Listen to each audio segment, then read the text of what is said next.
আজকে আমরা কথা বলবো প্রোটিন ইনটেক সম্বন্ধে বা কিডনি ডিজিজে কেন প্রোটিন ইনটেক বন্ধ করে দেবেন না বা প্রোটিন খাওয়া কেন বন্ধ করে দেবেন না। তো আমার কাছে খুব ফ্রিকোয়েন্টলি পেশেন্টরা আসে যারা অনেক রকম ডায়েটারি রেস্ট্রিকশন ফলো করছে, যারা অনেকটা গুগল থেকে কিছু জ্ঞান অর্জন করেছেন, যারা প্রোটিন খাওয়া সব রকমের বন্ধ করে দিয়েছেন আর আমার কাছে আসেন। তো এদের ক্রনিক কিডনি ডিজিজ নানান স্টেজে হতে পারে, স্টেজ 1 থেকে নিয়ে স্টেজ 5 অব্দি। বেশিরভাগ লোকেরা সবচেয়ে প্রথম জিনিস যেটা বন্ধ করে দেয় খাওয়ার মধ্যে সেটা হচ্ছে প্রোটিন। তার মধ্যে ডাল বন্ধ করে দেওয়া হয়, ডিম, মাছ, বড় মাছ, মাংস এগুলো সব বন্ধ করে দেওয়া হয়।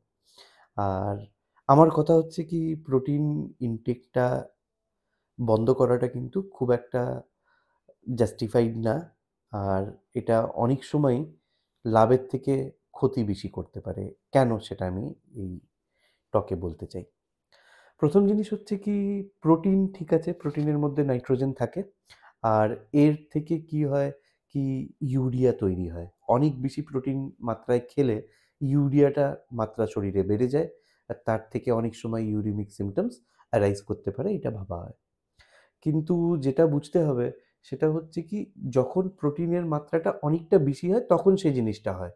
কিন্তু প্রোটিনের মাত্রা যদি নর্মাল অ্যামাউন্টে কনজিউম করা হয় বা নর্মাল থেকে ইভেন কম যদি কনজিউম করা হয়, তাহলে কিন্তু খুব কম প্রোটিন ইনটেক করলে শরীরের ব্রেকডাউন হবে, তার থেকে উল্টো ইউরিয়ার রাইজ হবে।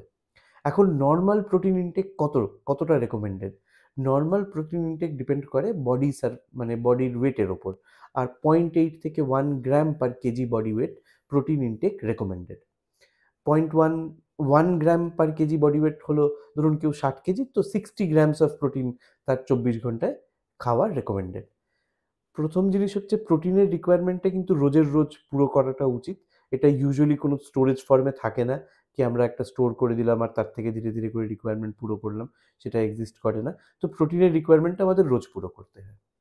এখন আইসিএমআর স্টাডি করে দেখলো ভারতে কি, ওভারঅল যে প্রোটিনের কনজাম্পশন একটা নর্মাল ইন্ডিয়ান মানুষ যে ডায়েট খায় তার মধ্যে নর্মালি প্রোটিন কত সে কনজিউম করছে। তো the value is very low.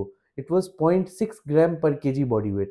মানে হচ্ছে আমাদের অ্যাভারেজ ডায়েটে যে প্রোটিনের মাত্রাটা আছে সেটা কিন্তু যতটা রেকমেন্ডেড তার থেকে অনেকটাই কম, 0.6 গ্রামস পার কেজি বডি ওয়েট, প্রায় আধার কাছাকাছি। ক্রনিক কিডনি ডিজিজে কত প্রোটিন ইনটেক রেকমেন্ডেড? 0.8 গ্রাম পার কেজি বডি ওয়েট। তো বুঝতে হবে কি, যেটা নর্মালি আমরা প্রোটিন খেয়ে থাকি সেই প্রোটিনটা কিন্তু সাফিসিয়েন্ট অ্যামাউন্টের এমনিতেও না। আমরা যেই প্রোটিনটা খাচ্ছি সেটা কিন্তু বেশিরভাগ ক্ষেত্রে সাফিসিয়েন্ট না। আমরা নর্মাল থেকে অনেকটা কম প্রোটিন খাচ্ছি।